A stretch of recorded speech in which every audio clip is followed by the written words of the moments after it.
कि यूक्रेन ते रूस न्यूक्लियर बंब का इस्तेमाल कर सकते हैं?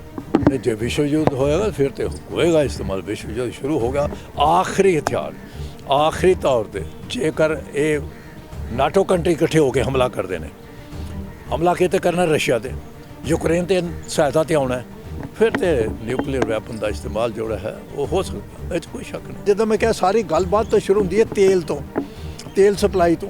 ਹੁਣ अरब कंट्रीज़ ने जिन्ने भी ने सारे ते असर पेगा। उन्होंने अपने ਵਧਾਣੇ ने पैसे, वो तो कहते ठीक है उन्होंने अपना शुरू कर देना बिजनेस। देखो तुम थोड़े दिनों च की बनता जे अगर इस स्थिति रही तो, क्यों तेल कीमत ਵਧੇगी तो सारिया चीज़ां बढ़नगियां, महंगाई ਵਧੇगी, बेरोजगारी तो पहलों ही है घट है अपने मुल्क। तो इस वास्ते साडा भी तो विच प्रभाव पेगा। तो चाइना तो तमाशा देखेगा, चाइना तो बड़े सोच समझ के वो कदम चुके, वो तो बड़ा खुश हो रहा होगा कि भाई ठीक है चलन दो। अमरीका भी इस वेले अंदर खाते वैसे वो नहीं चाहता कि कोई जंग हो, तीसरी विश्व जंग कोई मुल्क नहीं चाहता। दरअसल कौन सा भारत नहीं चाहता, चाहे चाइना नहीं चाहता, कोई भी नहीं चाहता वैसे तो, मगर की मजबूरी की हालत में ऐसा हो सकता है, बड़ा बड़ा क्वेश्चन है। इस दी जड़ पिछे किते पई है? जब बाकी देश जो इस समय सोचते हैं कि युद्ध ना हो, जो युद्ध होंदा तो की बाकी देश भी आपस में युद्ध करनगे? हुण जिहड़े यूक्रेन के जिहड़े दो सूबे ने असल जड़ ते वो है जिहड़े कि उन्हें अपना प्यूतन ने उन्होंने आज़ाद मुल्क ऐलान करता, उन्हों की मानता होर किसी ने हले दी। यूक्रेन का मकसद यो ही है कि वो नाटो कंट्री शामिल हो के अपनी ताकत वधाए, उन्होंने सपोर्ट ले, और ताकि वो रशिया का हर पक्षों मुकाबला कर सके। रशिया होने नहीं दे रहा चीज़, रशिया नहीं होने देना चाहता। वो पहलों तो शर्त, वो मेन शर्त यो ही है। पर इसका असर की पाऊगा कि हुण इस तरीके नाल तीजा विश्व युद्ध छिड़ सकता है कि बाकी जो नाटो वाले बाकी देश है 30 देशों की तुसीं गल कीती है, वो जे यूक्रेन नाल चला जाता है कि रशिया के उत्ते हमला कर सकता रूस के उपर? क्योंकि ये तो बड़ा थ्रैट है उन्होंने रूस में इस वेले वो मदद करने वास्ते। फिर इन्होंने 30 मुल्कों तो कोई ना होया, ਜਾਂ ਹੋਰ कोई आ गया। चीन ने सपोर्ट कर, चीन ਜਿਹੜਾ है अंदर खाते इस वे चीन है सिर्फ सपोर्ट के वो करेगा। अगर किते खुदा नखास्ता जंग छिड़ जाती है तो फिर तो रूस वो नाल होएगा। कि भारत नूं मदद करनी चाहिए यूक्रेन की कि नहीं? ये फूक के कदम चुकने पैणगे, क्योंकि इस वेले सानू दोवां दी लोड़ हैगी। रशिया साडा टाइम टेस्टिड दोस्त है, एडा चंगा दोस्त है। उतों हुण भी हथियार आए ने, S-400 मिसाइल देख लो, होर बड़ा कुछ आ रहा। अच्छा सर, जे यूक्रेन की सपोर्ट कर दिंदा इंडिया तो चीन की रिएक्ट करूगा? क्योंकि चीन तो रूस के नाल है ना। इस पासे चल गए तो फिर तो न्यूक्लियर वारफेयर होएगा। फिर तो अगर तबाही फिर तो बहुत होएगी, भावें जड़ा हमला करता ओदी ते जड़ा जिहदे तो हमला हो रहा दोवां दी फिर घट के ज़्यादा, फिर तो वर्ल्ड वार 2 वालों तो बाद ज़्यादा ही होएगा। जे हिरोशिमा नागासाकी एक बंब सुट्टन दे नाल देखो 60,000 लोग तो मारे गए थे, कोई 68,000 70,000 के करीब जख्मी हुए। तो जे हुण 10 गुना पावरफुल बंब बन गए ने तो तबाही बचा सकते। और उस तो बाद वातावरण पर असर पेगा, उस तो बाद नौजवान पीढ़ी अगे जी औलाद पैदा होनी है उन पर असर पेगा।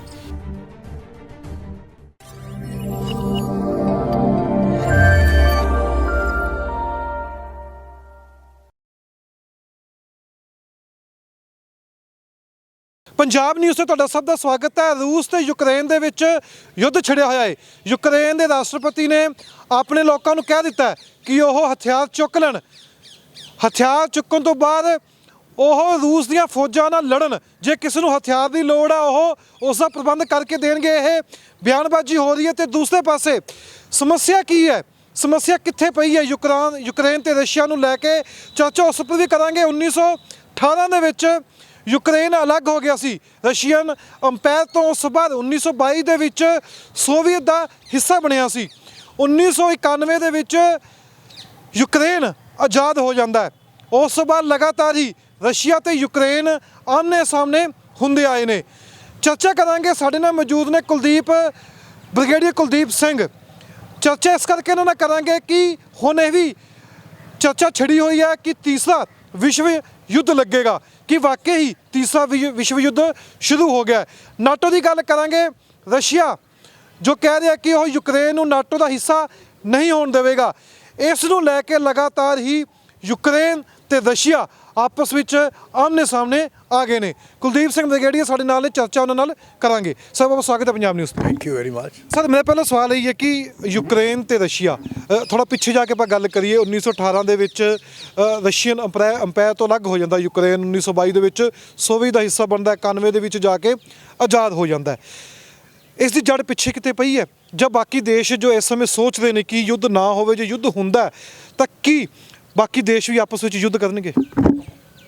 ਇਹ ਉਤਰਾਓ ਚੜਾਓ ਸੋਵੀਅਤ ਯੂਨੀਅਨ ਜਦੋਂ ਤੋਂ ਐਕਚੁਅਲੀ ਕਈ ਸਦੀਆਂ ਪਹਿਲੋਂ, ਜਦੋਂ 500 ਸਾਲ ਪਹਿਲੋਂ ਹੁੰਦਾ ਆਇਆ, ਤੇ ਇਹਦੇ ਵਿੱਚ ਕੋਈ ਅਲੱਗ ਹੋ ਗਏ, ਕੋਈ ਵਿੱਚੋਂ ਨਿਕਲ ਗਏ, ਕੋਈ ਸ਼ਾਮਲ ਹੋ ਗਏ, ਸ਼ਾਮਲ ਤੋਂ ਘੱਟ ਹੋਏ, ਨਿਕਲਦੇ ਗਏ।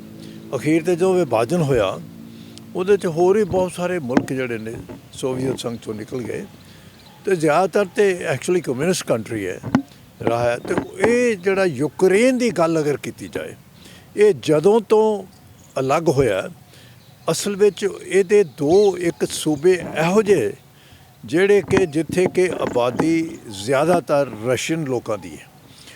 ਵੈਸੇ ਤਾਂ ਯੂਕਰੇਨ ਸਾਰਾ ਪਹਿਲੋਂ ਨਾਲ ਹੀ ਸੀਗਾ ਰਸ਼ੀਆ ਦੇ, ਮਗਰ ਇੱਥੋਂ ਤੱਕ ਕਿ ਰਾਸ਼ਟਰਪਤੀ ਵੀ, ਉਹਨਾਂ ਦੇ ਰਾਸ਼ਟਰਪਤੀ ਵੀ ਰਸ਼ੀਆ ਵੱਲੋਂ ਹੀ ਉਹਨਾਂ ਨੂੰ ਸਪਾਂਸਰ ਕੀਤਾ ਗਿਆ।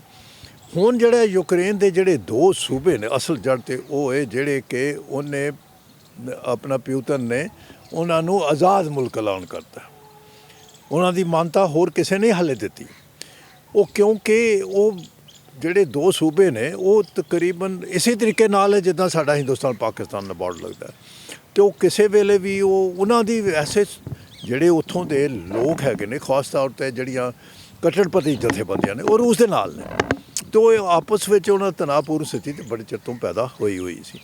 ਹੁਣ ਇਸ ਕਰਕੇ ਕਿ ਯੂਕਰੇਨ ਨੂੰ ਨਾਟੋ ਕੰਟਰੀ 'ਚ ਸ਼ਾਮਲ ਹੋਣ ਵਾਸਤੇ ਬੜਾ ਜ਼ੋਰ ਲਾਇਆ। ਪਹਿਲੋਂ ਮੰਨ ਵੀ ਗਿਆ ਰਸ਼ੀਆ, ਫਿਰ ਬਾਅਦ 'ਚ ਵੀ ਆਪਣਾ ਰਾਜ ਭਾਗ ਬਦਲਣ ਦੇ ਬਾਅਦ ਉਹ ਫਿਰ ਨਹੀਂ ਮੰਨ ਰਹੇ। ਯੂਕਰੇਨ ਦਾ ਮਕਸਦ ਇਹੋ ਹੀ ਹੈ ਕਿ ਉਹ ਨਾਟੋ ਕੰਟਰੀ ਸ਼ਾਮਲ ਹੋ ਕੇ ਆਪਣੀ ਤਾਕਤ ਵਧਾਏ, ਉਹਨਾਂ ਦੀ ਸਪੋਰਟ ਲਏ, ਔਰ ਤਾਂ ਕਿ ਉਹ ਰਸ਼ੀਆ ਦਾ ਹਰ ਪੱਖੋਂ ਮੁਕਾਬਲਾ ਕਰ ਸਕੇ। ਰਸ਼ੀਆ ਹੋਣ ਨਹੀਂ ਦੇ ਰਿਹਾ ਇਹ ਚੀਜ਼। ਰਸ਼ੀਆ ਨਹੀਂ ਹੋਣ ਦੇਣਾ ਚਾਹੁੰਦਾ। ਉਹਦੀ ਪਹਿਲਾਂ ਤੋਂ ਸ਼ਰਤ, ਉਹਦੀ ਮੇਨ ਸ਼ਰਤ ਇਹੋ ਹੀ ਹੈ ਕਿ ਇਹ ਨਾਟੋ ਕੰਟਰੀ ਸ਼ਾਮਲ ਨਾ ਹੋਏ। ਨਾਟੋ ਕੰਟਰੀ 30 ਕੰਟਰੀ ਨੇ ਉੱਥੇ। ਹੁਣ ਕੀ ਹੁੰਦਾ, ਜਦੋਂ ਵੀ ਕੋਈ ਗੱਲ ਹੁੰਦੀ ਹੈ ਤਾਂ ਨਾਟੋ ਕੰਟਰੀ ਦੇ ਸਾਰੇ ਇਕੱਠੇ ਹੁੰਦੇ ਨੇ। ਭਾਵੇਂ ਉਹ ਦੇਖੋ, ਤੁਸੀਂ ਅਫਗਾਨਿਸਤਾਨ ਦੀ ਗੱਲ ਕਰ ਲਓ, ਉੱਥੇ ਵੀ ਫੌਜਾਂ ਗਈਆਂ, ਇਕੱਠੀਆਂ ਗਈਆਂ, ਉਹ 'ਚ ਵੱਡੇ ਵੱਡੇ ਮੁਲਕ, ਇੰਗਲੈਂਡ ਵੀ ਹੈ, ਫਰਾਂਸ ਵੀ ਹੈ, ਜਰਮਨੀ, ਇਹ ਸਾਰੇ ਮੁਲਕ ਜਿੰਨੇ ਵੀ ਨੇ, ਤੇ ਸਾਰੇ ਇਕੱਠੇ ਹੋ ਕੇ ਕਰਦੇ ਨੇ। ਦੇਖ ਲਓ, ਅਤੇ ਇਸ ਵਾਸਤੇ ਉਹ ਤੁਸੀਂ ਦੇਖ ਲਓ ਇਹਨਾਂ ਦਾ ਜਦੋਂ ਵੀਅਤਨਾਮ 'ਚ ਕੀ ਹਾਲ ਹੋਇਆ, ਅਮਰੀਕਾ ਨੇ ਜਾ ਕੇ ਉੱਥੇ। ਸੋ ਮੇਰਾ ਕਹਿਣ ਤੋਂ ਮਤਲਬ ਇਹ ਸਾਰੇ ਇਕੱਠੇ ਅਗਰ ਹੋ ਗਏ ਤਾਂ ਰੂਸ ਨੂੰ ਆਪਣੀ ਹੋਣ ਦਾ ਵੀ ਖਤਰਾ ਹੈ, ਇਸ ਕਰਕੇ ਕਿ ਇਹ ਤਾਂ ਫਿਰ ਇਕੱਠੇ ਹੋ ਕੇ ਉਹਨਾਂ ਦੇ ਬਾਰਡਰ ਦੇ ਨੇੜੇ ਪਹੁੰਚ ਜਾਣਗੇ। ਸੋ ਉਹਨੂੰ ਸਟ੍ਰੈਟੇਜਿਕ ਡੈਪਥ, ਜਿਹੜੇ ਮੈਂ 2 ਪ੍ਰਾਂਤ ਇਹਦੇ ਕਹੇ ਨੇ, ਉਹਨਾਂ ਨੂੰ ਸਟ੍ਰੈਟੇਜਿਕ ਡੈਪਥ ਦੇਣ ਵਾਸਤੇ ਇਹ ਨਹੀਂ ਚਾਹੁੰਦਾ ਕਿ ਭਾਈ ਉਹ ਉੱਥੇ ਕੋਈ ਬਾਹਰ ਦੇ ਮੁਲਕ ਆ ਕੇ ਉੱਥੇ ਕਿਸੇ ਤਰੀਕੇ ਦੇ ਨਾਲ ਉਹ ਯੂਕਰੇਨ ਨੂੰ ਸਪੋਰਟ ਕਰਨ।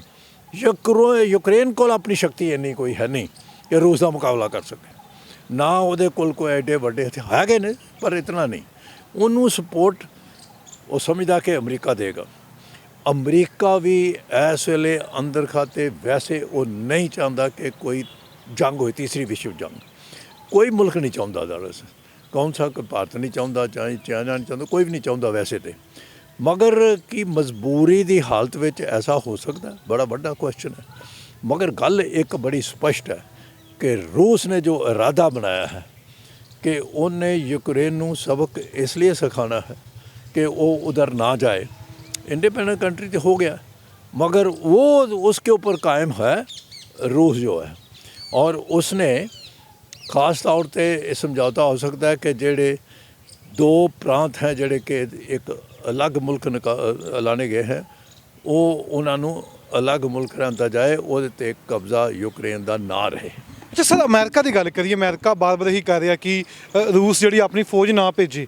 ਅਲਰਟ ਕੀਤਾ ਕਈਆਂ ਨੇ, ਅਮਰੀਕਾ ਨੇ ਇਹ ਵੀ ਕਿਹਾ ਵੀ ਚੰਗੀ ਗੱਲ ਨਹੀਂ ਹੋਏਗੀ, ਪਰ ਰੂਸ ਦੇ ਪੁਤਿਨ ਨੇ ਅੱਗੋਂ ਰਾਸ਼ਟਰਪਤੀ ਨੂੰ ਜਵਾਬ ਦਿੱਤਾ, ਨਹੀਂ ਅਸੀਂ ਤਾਂ ਅੰਦਰ ਜਾਵਾਂਗੇ, ਅਸੀਂ ਤਾਂ ਹਮਲਾ ਕਰਾਂਗੇ, ਜਿੰਨੇ ਕਰਨਾ ਜੋ ਕਰ ਲਵੇ। ਪਰ ਲੱਗਦਾ ਵੀ ਜੋ ਰੂਸ ਦੇ ਇਸ ਸਮੇਂ ਜੋ ਰਾਸ਼ਟਰਪਤੀ ਨੇ ਉਹ ਵੀ ਚਾਹੁੰਦੇ ਨੇ ਕਿ ਯੂਕਰੇਨ ਇਸ ਸਮੇਂ ਆਰ ਜਾਂ ਪਾ ਦੀ ਲੜਾਈ ਵਿੱਚ ਹੈਗੇ ਨੇ, ਵੀ ਇੱਕ ਵਾਰੀ ਫੈਸਲਾ ਹੋ ਜਾਣਾ ਚਾਹੀਦਾ।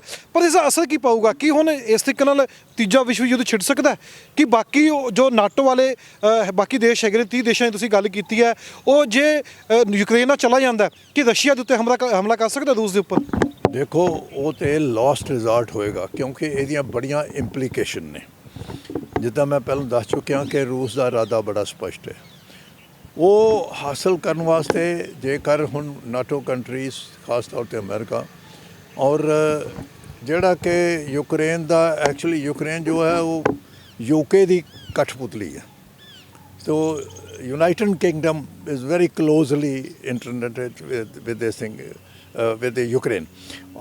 अगर ऐसी स्थिति पैदा होती है तो फिर तो जंग लड़न की संभावना हो सकती है, पर मेरा नहीं ख्याल, क्योंकि शांति प्रक्रिया विच चली है। तो जे कोई शांति प्रक्रिया नूं लागू करना है तो कुछ जो कुछ मंग रहा है तो वो अगर मान लिया जाए, की करना उन्होंने कोल इन्ने देश है ने नाटो कंट्री को, क्योंकि ये तो बड़ा थ्रैट है उन्होंने रूस में इस ਵੇਲੇ ਉਹਦੇ ਤੇ ਮਦਦ ਕਰਨ ਵਾਸਤੇ। ਫਿਰ ਇਹਨਾਂ 30 ਮੁਲਕਾਂ 'ਚ ਤਾਂ ਕੋਈ ਨਾ ਹੋਇਆ ਜਾਂ ਹੋਰ ਕੋਈ ਆ ਗਿਆ। ਚੀਨ ਨੇ ਸਪੋਰਟ ਕਰ, ਚੀਨ ਜਿਹੜਾ ਹੈ ਅੰਦਰ ਖਾਤੇ ਇਸ ਵੇਲੇ ਚੀਨ ਹੈ ਸਿਰਫ ਸਪੋਰਟ ਦੇ ਉਹਦੇ 'ਤੇ, ਉਹ ਕਰੇਗਾ। ਅਗਰ ਕਿਤੇ ਖੁਦਾ ਨਖਾਸਤਾ ਜੰਗ ਛਿੜ ਜਾਂਦੀ ਹੈ ਤਾਂ ਫਿਰ ਤਾਂ ਰੂਸ ਉਹਦੇ ਨਾਲ ਹੋਏਗਾ, ਪਰ ਉਹਦੀਆਂ ਵੀ ਇੰਪਲੀਕੇਸ਼ਨ ਨੇ। ਚੀਨ ਚਾਹੁੰਦਾ ਹੈ, ਵੈਸੇ ਦਿਲੋਂ ਚਾਹੇਗਾ ਕਿ ਇਹ ਅਮਰੀਕਾ ਜਿਹੜਾ ਇਹ ਉਲਝ ਜਾਏ ਇਹਦੇ ਵਿੱਚ, ਉਹ ਚਾਹੁੰਦਾ, ਕਿਉਂਕਿ ਉਹ ਆਪਣੀ ਆਰਥਿਕ ਸਥਿਤੀ ਹੋਰ ਹੀ ਮਜ਼ਬੂਤ ਹੁੰਦੀ ਹੈ। ਹੁਣ ਇਸ ਵੇਲੇ ਕਿਉਂਕਿ ਸੈਂਕਸ਼ਨਸ ਬਹੁਤ ਲੱਗ ਚੁੱਕੀਆਂ ਨੇ ਰਸ਼ੀਆ ਦੇ ਉੱਤੇ, ਅਮਰੀਕਾ ਨੇ ਲਾਈ ਹੈ, ਬਾਕੀ ਮੁਲਕਾਂ ਨੇ ਲਾਈ ਜਾ ਰਹੇ ਨੇ, ਔਰ ਉੱਥੇ ਜਿਹੜੀ ਸਭ ਤੋਂ ਵੱਡਾ ਪ੍ਰਭਾਵ ਪੈਣ ਵਾਲਾ ਉਹ ਹੈਗਾ ਜਿਹੜੇ ਕਿ ਸਾਡੇ ਦੇਸ਼ ਵਾਸੀ ਵੀ ਉੱਥੇ ਹੈਗੇ ਨੇ, ਸਾਡੇ ਵੀ ਨੌਜਵਾਨ ਉੱਥੇ ਪੜ੍ਹਨ ਨੌਕਰੀਆਂ ਵਾਸਤੇ ਗਏ ਨੇ, ਮਗਰ ਜਿਹੜਾ ਵੱਡਾ ਪ੍ਰਭਾਵ ਪਏਗਾ ਉਹ ਜਿਹੜੀ ਉੱਥੇ रूस की पाइपलाइन जी कि सानू तेल तूल सप्लाई सारे मुल्कों करती आपस में एक दूजे जाते हैं, वो बड़ा वड्डा प्रभाव पेगा, वो साढ़े तो भी प्रभाव पेगा। क्यों? क्योंकि डिसरप्शन होएगी, महंगाई बढ़ेगी, तेल की कीमत बढ़ेगी, सब कुछ बढ़ेगा। अगर कोई ऐसी आती, ये सारिਆਂ ਨੂੰ पता मुल्कों ਨੂੰ, कोई नहीं इस वास्ते दिल होने कोई नहीं चाहते, ये सिर्फ डरावा धमकी देने वास्ते वो कर रहे हैं कि रूस जड़ा वो ਆਪਣੇ ਇਰਾਦੇ ਤੋਂ ਛਿੜਕ ਜਾਏ, ਇਹ ਕੰਮ ਨਾ ਕਰੇ। ਕਿ ਭਾਰਤ ਨੂੰ ਮਦਦ ਕਰਨੀ ਚਾਹੀਦੀ ਯੂਕਰੇਨ ਦੀ ਕਿ ਨਹੀਂ? ਦੇਖੋ ਭਾਰਤ ਦੀ ਵਿਦੇਸ਼ ਨੀਤੀ ਬੜੀ ਸਪਸ਼ਟ ਹੈ, ਪੋਲਿਸੀ ਆਫ ਨਾਨ ਅਲਾਈਨਮੈਂਟ। ਜਦੋਂ ਤੋਂ ਸਾਡਾ ਮੁਲਕ ਆਜ਼ਾਦ ਹੋਇਆ ਤਾਂ ਨਾਨ ਅਲਾਈਨਮੈਂਟ ਪੋਲਿਸੀ ਨੂੰ ਮੁੱਖ ਰੱਖਦਿਆਂ ਮੇਰਾ ਖਿਆਲ ਹੈ ਇਸ ਵੇਲੇ ਜਿਹੜੀ ਸਥਿਤੀ ਹੈਗੀ ਹੈ ਕਿ ਅਸੀਂ ਭਾਵੇਂ ਥੋੜ੍ਹਾ ਜਿਹਾ ਸਾਡਾ ਝੁਕਾਓ ਹੈਗਾ ਅਮਰੀਕਾ ਵੱਲ, ਪਰ ਯਾਦ ਰੱਖਿਆ ਜਾਵੇ ਕਿ ਜਦੋਂ ਤੋਂ ਮੁਲਕ ਆਜ਼ਾਦ ਹੋਇਆ ਉਦੋਂ ਤੋਂ ਲੈ ਕੇ ਰਸ਼ੀਆ ਜਿਹੜਾ ਕਿ ਇੱਕ ਮੈਂਬਰ ਹੈ, ਜਿਹੜਾ ਕਿ ਪਰਮਨੈਂਟ 5 ਮੈਂਬਰਾਂ ਦੇ ਵਿੱਚੋਂ ਹੈਗਾ ਯੂਨਾਈਟਿਡ ਨੇਸ਼ਨ ਸਿਕਿਉਰਿਟੀ ਕਾਉਂਸਲ, ਉਹਨੇ ਜਦੋਂ ਵੀ ਪਾਕਿਸਤਾਨ ਨੇ ਮੁੱਦਾ ਕਸ਼ਮੀਰ ਦਾ ਉਠਾਇਆ ਯੂਨਾਈਟਿਡ ਨੇਸ਼ਨ ਸਿਕਿਉਰਿਟੀ ਕਾਉਂਸਲ ਤੇ 5 ਵਿੱਚੋਂ ਇੱਕ ਵੀ ਵੀਟੋ ਕਰਦੇ ਤੇ ਉਹ ਖਾਰਜ ਹੋ ਜਾਂਦਾ, ਉਹ ਕਰਦਾ ਰਿਹਾ। ਫਿਰ 71 ਦੀ ਜੰਗ ਵਿੱਚ ਜਿਹੜਾ ਉਹਨੇ ਸਾਥ ਦਿੱਤਾ, ਉਸ ਵੇਲੇ ਅਮਰੀਕਾ ਤੇ ਪਾਕਿਸਤਾਨ ਦੇ ਨਾਲ ਸੀਗਾ, ਸਾਰੇ ਸਪਲਾਈ ਕੀਤਾ ਸਾਰਾ ਕੁਝ, ਉਹਨਾਂ ਦੇ ਵੀ ਸਮੁੰਦਰੀ ਬੇੜੇ ਆ ਗਏ, ਰਸ਼ੀਆ ਵੀ ਆ ਗਿਆ ਫਿਰ ਐਕਸ਼ਨ ਸਾਡੇ ਆ ਗਏ। ਇਸ ਵਾਸਤੇ ਰਸ਼ੀਆ ਨੇ ਸਾਡੀ ਇੰਡਸਟਰੀ ਲਾਉਣ ਵਾਸਤੇ ਮੁੱਢਲਾ ਜਿਹੜਾ ਸਟਰਕਚਰ ਢਾਂਚਾ, ਵੱਡੀਆਂ ਇੰਡਸਟਰੀਆਂ ਲੱਗੀਆਂ ਮੁਲਕ ਆਜ਼ਾਦ ਉਹ ਸਾਰਾ ਰਸ਼ੀਆ ਨੇ ਕੀਤੀਆਂ। ਇਸ ਵਾਸਤੇ ਇਹ ਫੂਕ ਕੇ ਕਦਮ ਚੁੱਕਣੇ ਪੈਣਗੇ, ਕਿਉਂਕਿ ਇਸ ਵੇਲੇ ਸਾਨੂੰ ਦੋਵਾਂ ਦੀ ਲੋੜ ਹੈਗੀ।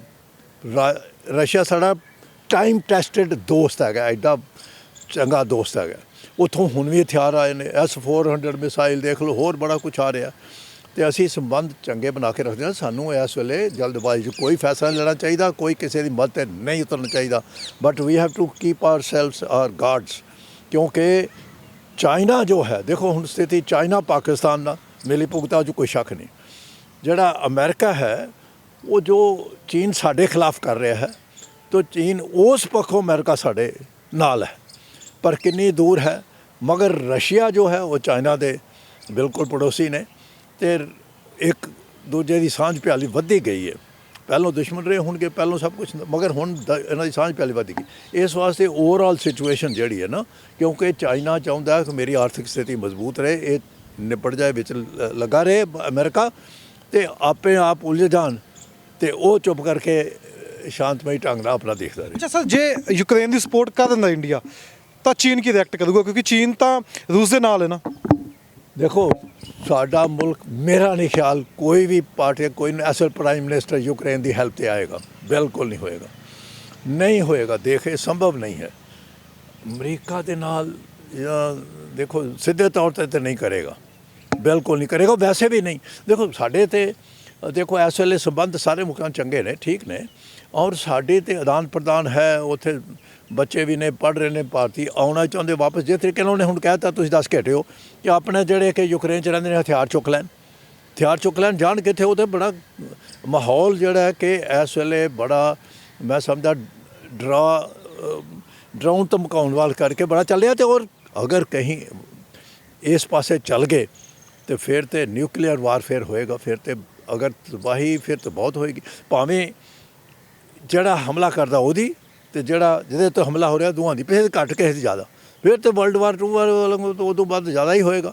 ਜੇ ਹੀਰੋਸ਼ੀਮਾ ਨਾਗਾਸਾਕੀ ਤੇ ਇੱਕ ਬੰਬ ਸੁੱਟਣ ਦੇ ਨਾਲ ਦੇਖੋ 60,000 ਲੋਕ ਤੇ ਮਾਰੇ ਗਏ ਸੀਗੇ, ਕੋਈ 68,000 70,000 ਦੇ ਕਰੀਬ ਜ਼ਖਮੀ ਹੋਏ, ਤੇ ਜੇ ਹੁਣ 10 ਗੁਣਾ ਪਾਵਰਫੁਲ ਬੰਬ ਬਣ ਗਏ ਨੇ ਤਾਂ ਤਬਾਹੀ ਬਚਾ ਸਕਦੇ। ਔਰ ਉਸ ਤੋਂ ਬਾਅਦ ਵਾਤਾਵਰਨ ਤੇ ਅਸਰ ਪਏਗਾ, ਉਸ ਤੋਂ ਬਾਅਦ ਨੌਜਵਾਨ ਪੀੜ੍ਹੀ ਅੱਗੇ ਜਿਹੜੀ ਔਲਾਦ ਪੈਦਾ ਹੋਣੀ ਹੈ, ਉਹ 'ਤੇ ਅਸਰ ਪਏਗਾ। ਸਾਰਾ ਦੇਖੋ ਜੋ ਕੁਝ ਹੋ ਰਿਹਾ ਹੁਣ, ਉਹ ਤੇ ਸਾਰੇ ਦੇ ਉੱਤੇ ਅਸਰ ਪਏਗਾ। ਤੇ ਇਸ ਵਾਸਤੇ ਇਹ ਸਥਿਤੀ ਬੜੀ, ਸਾਨੂੰ ਇਸ ਵੇਲੇ ਬਲਕਿ ਹੋਣਾ ਇਹ ਚਾਹੀਦਾ ਕਿ ਸ਼ਾਂਤੀ ਬਹਾਲ ਕਰਨ 'ਚ ਆਪਣਾ ਯੋਗਦਾਨ ਪਾਉਣ। ਮੋਦੀ ਜੀ ਲਾਉਣ ਆਪਣੇ ਆਪ ਨੂੰ, ਲੋਕ ਵੀ ਸਮਝਦੇ ਨੇ ਉਹਨਾਂ ਦੇ ਕਿ ਭਾਈ ਉਹ ਵਿਸ਼ਵ ਦੇ ਲੀਡਰ ਨੇ, ਜੋ ਵਿਸ਼ਵ ਦੇ ਲੀਡਰ ਨੇ ਤਾਂ ਕਰਨ ਨਾ ਫਿਰ। ਅੱਛਾ ਸਰ, ਹੁਣ ਇੱਕ ਇਹੋ ਅਹਿਮ ਸਵਾਲ ਹੈ, ਜੇ ਤੀਸਰਾ ਵਿਸ਼ਵ ਯੁੱਧ ਸ਼ੁਰੂ ਹੁੰਦਾ, ਕੀ ਯੂਕਰੇਨ ਤੇ ਰੂਸ ਨਿਊਕਲੀਅਰ ਬੰਬ ਦਾ ਇਸਤੇਮਾਲ ਕਰ ਸਕਦੇ ਨੇ? ਜੇ ਵਿਸ਼ਵ ਯੁੱਧ ਹੋਏਗਾ ਫਿਰ ਤੇ ਹੋਏਗਾ ਇਸਤੇਮਾਲ। ਵਿਸ਼ਵ ਯੁੱਧ ਸ਼ੁਰੂ ਹੋ ਗਿਆ, ਆਖਰੀ ਹਥਿਆਰ, ਆਖਰੀ ਤੌਰ ਤੇ ਜੇਕਰ ਇਹ ਨਾਟੋ ਕੰਟਰੀ ਇਕੱਠੇ ਹੋ ਕੇ ਹਮਲਾ ਕਰਦੇ ਨੇ, ਹਮਲਾ ਕਿਤੇ ਕਰਨਾ ਰਸ਼ੀਆ ਤੇ, ਯੂਕਰੇਨ ਤੇ ਸਹਾਇਤਾ ਤੇ ਆਉਣਾ, ਫਿਰ ਤੇ ਨਿਊਕਲੀਅਰ ਵੈਪਨ ਦਾ ਇਸਤੇਮਾਲ ਜਿਹੜਾ ਹੈ ਉਹ ਹੋ ਸਕਦਾ, ਇਹ 'ਚ ਕੋਈ ਸ਼ੱਕ ਨਹੀਂ। ਪੂਰੇ ਦੇਸ਼ ਹੀ ਕਰ ਦੇਣਗੇ ਸਾਰੇ ਕਿ ਭਾਰਤ ਉਸ ਵਿੱਚ ਸ਼ਾਂਤੀ ਬਣਾਈ ਰੱਖੇਗਾ? ਨਹੀਂ, ਭਾਰਤ ਨੇ ਫਿਰ ਦੇਖੋ ਉਹ ਤੇ ਫੈਸਲਾ ਫਿਰ ਕਿਸ ਤਰੀਕੇ ਨਾਲ ਸਿਚੁਏਸ਼ਨ ਡਿਵੈਲਪ ਹੁੰਦੀ ਹੈ, ਭਾਰਤ ਨੇ ਫਿਰ ਉਹਨੂੰ ਮੱਦੇਨਜ਼ਰ ਰੱਖਦਿਆਂ ਕਰਨਾ। ਪਰ ਪ੍ਰਭਾਵ ਤੇ ਸਾਰੀ ਜਗ੍ਹਾ ਪੈਂਦਾ ਨਾ, ਦੁਨੀਆ ਭਰ 'ਚ ਪਾਇਆ ਜਾਏਗਾ। ਕਿ ਉਦੋਂ ਨਹੀਂ ਪਿਆ ਸਾਡੇ ਤੇ ਪ੍ਰਭਾਵ ਵਰਲਡ ਵਾਰ 2 'ਚ? ਦੇਖੋ ਉਸ ਵੇਲੇ ਠੀਕ ਹੈ ਬ੍ਰਿਟਿਸ਼ ਇੰਡੀਆ ਸਰਕਾਰ ਸੀ, ਮਗਰ ਦੁਨੀਆ ਭਰ ਦੇ ਮੁਲਕ ਦੋਨੋਂ ਸਾਈਡ ਤੇ ਸਨ, ਉਹ ਸਾਡੇ 'ਤੇ ਜ਼ਿਆਦਾ ਪ੍ਰਭਾਵ ਪਿਆ। ਸਾਡੇ ਜਿਹੜੇ ਇੰਨੇ ਉਹਦੇ 'ਚ ਸ਼ਹੀਦ ਹੋਏ ਹਜ਼ਾਰਾਂ ਦੀ ਗਿਣਤੀ 'ਚ, ਅੱਛਾ ਜਿਹੜੇ ਫਿਰ ਉਦੋਂ ਬਾਅਦ ਵਾਪਸ ਆ ਗਏ, ਡੀਮੋਬਲਾਈਜ਼ ਹੋਏ, ਉਹਨਾਂ ਦੀ ਦੇਖੋ ਕੀ ਹਾਲ ਸੀ ਫੌਜੀਆਂ ਦੀ, ਉਹਨਾਂ ਨੂੰ ਕਿਸੇ ਨੇ ਪੁੱਛਿਆ ਤੱਕ ਨਹੀਂ। ਤੋ ਇਹਦਾ ਅਸਰ ਫਿਰ ਖਾਸ ਤੌਰ ਤੇ ਆਰਥਿਕ ਸਥਿਤੀ ਕਮਜ਼ੋਰ ਹੋਵੇਗੀ, ਉਦੋਂ ਵੀ ਹੋਇਆ ਪੂਰੇ ਦੇਸ਼ਾਂ ਦੀ, ਸਾਰੀ ਦੁਨੀਆ ਦੀ ਦੇਸ਼ਾਂ 'ਚ ਹੋਏਗੀ, ਪੂਰਾ ਦੇਸ਼ਾਂ ਪਰ। ਜਦੋਂ ਮੈਂ ਕਿਹਾ ਸਾਰੀ ਗੱਲਬਾਤ ਤਾਂ ਸ਼ੁਰੂ ਹੁੰਦੀ ਹੈ ਤੇਲ ਸਪਲਾਈ ਤੋਂ। ਹੁਣ ਅਰਬ ਕੰਟਰੀਜ਼ ਨੇ ਜਿੰਨੇ ਵੀ ਨੇ ਸਾਰਿਆਂ 'ਤੇ ਅਸਰ ਪਏਗਾ। ਉਹਨਾਂ ਨੇ ਆਪਣੇ ਵਧਾਣੇ ਨੇ ਪੈਸੇ, ਉਹ ਤਾਂ ਕਹਿੰਦੇ ਨੇ ਠੀਕ ਹੈ, ਉਹਨਾਂ 'ਤੇ ਆਪਣਾ ਸ਼ੁਰੂ ਕਰ ਦੇਣਾ ਬਿਜ਼ਨਸ। ਦੇਖੋ ਤੁਸੀਂ ਥੋੜ੍ਹੇ ਦਿਨਾਂ 'ਚ ਕੀ ਬਣਦਾ ਜੇ ਅਗਰ ਇਸ ਸਥਿਤੀ ਰਹੀ ਤਾਂ। ਕਿਉਂ ਤੇਲ ਕੀਮਤ ਵਧੇਗੀ ਤਾਂ ਸਾਰੀਆਂ ਚੀਜ਼ਾਂ ਵਧਣਗੀਆਂ, ਮਹਿੰਗਾਈ ਵਧੇਗੀ, ਬੇਰੁਜ਼ਗਾਰੀ ਦੇ ਪਹਿਲੋਂ ਹੀ ਹੈ, ਘੱਟ ਹੈ ਆਪਣੇ ਮੁਲਕ 'ਚ, ਉਸ ਪਾਸੇ ਧਿਆਨ ਦੇ ਰਹੇ। ਨੌਜਵਾਨ ਪੀੜ੍ਹੀ ਪ੍ਰਭਾਵਿਤ ਹੋ ਰਹੀ ਹੈ, ਉਸ ਪਾਸੇ ਕੋਈ ਲੀਡਰ ਧਿਆਨ ਨਹੀਂ ਦੇ ਰਿਹਾ। ਅਫਸੋਸ ਦੀ ਗੱਲ ਹੈ, ਉਹਨਾਂ ਦਾ ਕੀ ਕਦੀ ਸੋਚਿਆ ਇਹਨਾਂ ਨੇ? ਮੈਂ ਹੁਣ ਇਹ ਹਾਲ ਪਿੰਡਾਂ 'ਚ ਜਾ ਕੇ ਆਇਆ, ਮੈਂ ਨੌਜਵਾਨਾਂ ਨਾਲ ਗੱਲਬਾਤ ਕਰਦਾ। ਮੈਂ ਸਿਰਫ ਫੌਜ ਦੀ ਜੇਕਰ ਗੱਲ ਕਰਾਂ, 2 ਸਾਲ ਪਹਿਲੋਂ ਜਿਹੜੇ ਲੜਕੇ ਭਰਤੀ ਹੋਏ, ਸਾਲ 1.5 ਸਾਲ, ਜਿਹੜੇ ਕਿ ਸਿਲੈਕਟ ਹੋ ਗਏ, ਜਿਹੜੇ ਕਿ ਕੁਆਲੀਫਾਈਡ, ਜੇ ਕਿ ਮੈਡੀਕਲ ਫਿੱਟ ਹੋ ਗਏ, ਉਹਨਾਂ ਨੂੰ ਹਾਲੇ ਤੱਕ ਉਹਨਾਂ ਨੇ ਆਪਣੇ ਭਾਰਤ ਸਰਕਾਰ ਨੇ ਉਹ ਰੋਕ ਲਾਤੀ ਕਿ ਕਰੋਨਾ ਕਰਕੇ ਉਹ ਫੌਜ 'ਚ ਸੱਦਿਆ ਨਹੀਂ ਗਿਆ। ਅਤੇ ਉਹਨਾਂ ਦੀ ਤਾਂ ਉਮਰ ਪੂਰੀ ਹੋ ਗਈ, ਉਹਨਾਂ ਦਾ ਕੀ ਕਸੂਰ ਹੈ? ਨੌਜਵਾਨ ਉਹ 21 ਸਾਲ ਪੂਰੇ ਹੋ ਜਾਣਗੇ। ਉਸ ਸਮੇਂ ਦੇ CDS ਨੇ ਕਿਹਾ ਸੀ ਕਿ ਅਸੀਂ ਇਹਨਾਂ ਨੂੰ ਰਾਹਤ ਦਿਆਂਗੇ, ਮਤਲਬ ਕਿ ਐਕਸਟੈਂਸ਼ਨ ਦਿਆਂਗੇ। ਇਹ ਗੱਲਾਂ ਕਰਨ ਵਾਲੇ ਹੁੰਦੀਆਂ ਨੇ। ਅਸੀਂ ਸੋਚਦੇ ਹਾਂ ਕਿ ਉਦੋਂ ਚਲੋ CDS ਜਗ੍ਹਾ 'ਤੇ ਹੁਣ ਉਹ ਤਾਂ ਪੂਰੇ ਹੋ ਗਏ, ਮਗਰ ਕੋਈ ਹੋਰ ਤਾਂ ਕਰ ਰਿਹਾ ਡਿਊਟੀ, ਉਹ ਵਿਚਾਰੇ ਕੀ ਕਰਨ? ਕਿ ਨੌਜਵਾਨ ਦੇ ਪ੍ਰਭਾਵ ਇੱਦਾਂ ਪੈਂਦਾ। ਅੱਛਾ ਸਰ, ਹੁਣ ਇੱਕ ਅਹਿਮ ਸਵਾਲ ਹੈ ਕਿ ਦੋਨਾਂ ਦੇਸ਼ਾਂ ਦੇ ਵਿਚਕਾਰ ਨੂੰ ਜੰਗ ਨੂੰ ਰੋਕਿਆ ਜਾ ਸਕਦਾ ਹੈ? ਨਾਟੋ ਕੀ ਅਖਤਿਆਰ ਕਰੇਗਾ ਆਪਣਾ ਰੂਪ, ਜਾਂ ਬਾਕੀ ਦੇਸ਼ ਆਪਣਾ ਕੀ ਅਖਤਿਆਰ ਕਰਨਗੇ? ਕਿਉਂਕਿ ਕਿਵੇਂ ਸਮਝੌਤਾ ਹੋ ਸਕਦਾ? ਕਈ ਦੇਸ਼ ਕਹਿੰਦੇ ਨੇ ਕਿ ਇਹ ਜੰਗ ਬੰਦ ਹੋਣੀ ਚਾਹੀਦੀ ਹੈ। ਦੇਖੋ ਉਹਨਾਂ ਨੂੰ ਚਾਹੀਦਾ ਹੈ ਕਿ ਫਿਲਹਾਲ ਕਿ ਇਸ ਗੱਲ 'ਤੇ ਜ਼ੋਰ ਨਾ ਦੇਣ ਅੰਦਰ ਖਾਤੇ ਕਿ ਭਾਈ ਯੂਕਰੇਨ ਉਹਨਾਂ ਦੇ ਨਾਲ ਮਿਲ ਜਾਏ, ਚੁੱਪ ਕਰ ਜਾਣ। ਕਿਉਂ ਉਹਨੂੰ ਯੂਕਰੇਨ ਨੂੰ ਆਪਣੀ ਗੱਲਬਾਤ ਕਰਨ ਦਿਓ। ਆਪਣੀ ਜੋ ਉਹਦੀ ਅੰਦਰੂਨੀ ਹੈਗੀ ਹੈ, ਜੋ ਕਿ ਤਲਖੀ ਪੈਦਾ ਕਰ ਰਹੇ ਨੇ, ਜੋ ਕਿ ਮੁੱਦੇ ਇਹੋ ਜਿਹੇ ਪ੍ਰਭਾਵਿਤ ਕਰ ਰਹੇ ਜਿਹਨਾਂ 'ਚ ਮੈਂ ਗੱਲ ਕੀਤੀ ਹੈ ਕਿ ਭਾਈ ਉਹ ਉੱਥੋਂ ਬੰਦ ਹੋ ਜਾਣ, ਆਪਣੇ ਆਪ ਸੇ ਨਜਿੱਠਣ ਦੇਣ ਦੋ ਮੁਲਕਾਂ ਨੂੰ, ਨਾ ਸ਼ਾਮਿਲ ਕਰਨ। ਫਿਲਹਾਲ ਸਥਿਤੀ ਜੋ ਰੋਕੀ ਜਾ ਸਕਦੀ। ਅਮਰੀਕਾ ਜੇ ਕਰਨਾ ਚਾਹੇ ਤਾਂ ਫਿਰ ਉਹ ਕਰ ਸਕਦਾ ਹੈ। ਇੰਗਲੈਂਡ ਤੋਂ ਯੂਕੇ ਤੋਂ ਮੰਨਣ ਵਾਲਾ ਨਹੀਂ ਐਡੀ ਜਲਦੀ, ਪਰ ਬਾਕੀ ਮੁਲਕ ਹੈਗੇ ਨੇ ਜਿਹੜੇ ਕਿ ਫਰਾਂਸ ਵੀ ਕਰ ਸਕਦਾ ਮਦਦ। ਅੱਛਾ ਸਰ, ਤਸਵੀਰਾਂ ਜਿਹੜੀਆਂ ਨੇ ਬੜੀਆਂ ਭਾਵੁਕ ਤੋਂ ਤੇ ਆ ਰਹੀਆਂ ਨੇ, ਉੱਥੇ ਬੰਬ ਸੁੱਟੇ ਗਏ ਨੇ, ਬਿਲਡਿੰਗਾਂ ਟੁੱਟ ਗਈਆਂ ਨੇ, ਲੋਕ ਮਰਦੇ ਨੇ, ਲੋਕਾਂ ਦੀ ਮਰਨ ਦੀਆਂ ਤਸਵੀਰਾਂ ਵੀ ਇਸ ਸਮੇਂ ਸੋਸ਼ਲ ਮੀਡੀਆ ਤੇ ਆ ਰਹੀਆਂ ਨੇ। ਇਹ ਕਿੰਨਾ ਕੁ ਪ੍ਰਭਾਵ ਪਊਗਾ, ਕਿਉਂਕਿ ਯੂਕਰੇਨ ਦੇ ਰਾਸ਼ਟਰਪਤੀ ਨੇ ਕਹਿਤਾ ਅਸੀਂ ਹਥਿਆਰ ਸੱਟਣ ਵਾਲੇ ਨਹੀਂ ਹੈਗੇ, ਅਸੀਂ ਜੰਗ ਲੜਾਂਗੇ, ਚਾਹੇ ਮਰੀਏ ਚਾਹੇ ਆਪਦਾ ਹੱਕ ਲਈਏ। ਦੂਸਰੇ ਪਾਸੇ ਪੁਤਿਨ ਨੇ ਕਹਿਤਾ ਵੀ ਅਸੀਂ ਵਾਪਸ ਨਹੀਂ ਫੌਜੀਆਂ ਬੁਲਾਵਾਂਗੇ। ਫਿਰ ਕਿੱਦਾਂ ਦੇਖੋਗੇ ਇਸ ਚੀਜ਼ ਨੂੰ, ਕਿਉਂਕਿ ਲਗਾਤਾਰ ਲੋਕ ਨੇ ਉਹ ਮਰ ਰਹੇ ਨੇ। ਦੇਖੋ, ਵੈਸੇ ਤਾਂ ਹੁਣ 에ਅਰ ਸਪੇਸ ਵੀ ਉਹਨਾਂ ਵਾਸਤੇ ਬੰਦ ਕਰਤੀ ਗਈ ਹੈ, ਤੇ ਕੁਛ ਹਾਲੇ ਬੰਬ ਬੁੰਬ ਤੇ ਨਹੀਂ ਸੁੱਟੇ ਗਏ, ਮਗਰ ਬਾਕੀ ਰॉकेट फायर ये वो तो ਚੱਲ ਰਿਹਾ, ਤੋਪਾਂ ਵੀ ਫਾਇਰ ਇਸਤੇਮਾਲ ਕਰ ਰਹੇ ਨੇ।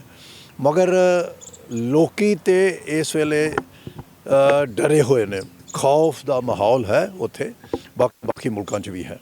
ਤੇ ਇਸ ਵਾਸਤੇ ਮੈਂ ਸਮਝਦਾ ਹਾਂ ਕਿ ਉਹਨਾਂ ਨੂੰ ਹਥਿਆਰ ਚੁੱਕ ਕੇ ਕਰਨਗੇ ਕਿਹੜੇ ਵੱਡੇ ਮੁਲਕ ਦੇ ਖਿਲਾਫ। ਆਫਟਰ ਆਲ ਰਸ਼ੀਆ ਪਾਵਰਫੁਲ ਹੈ, ਕਿਤੇ ਜ਼ਿਆਦਾ ਪਾਵਰਫੁਲ ਹੈ ਯੂਕਰੇਨ ਨਾਲੋਂ। ਇਸ ਵਾਸਤੇ ਮੇਰਾ ਨਹੀਂ ਖਿਆਲ ਕਿ ਲੋਕ ਇੰਨੀ ਪ੍ਰਭਾਵਿਤ ਹੋ ਕੇ ਜੰਗ ਲੜਨ ਵਾਸਤੇ ਤਿਆਰ ਹੋ ਜਾਣਗੇ ਰਸ਼ੀਆ ਦੇ ਖਿਲਾਫ।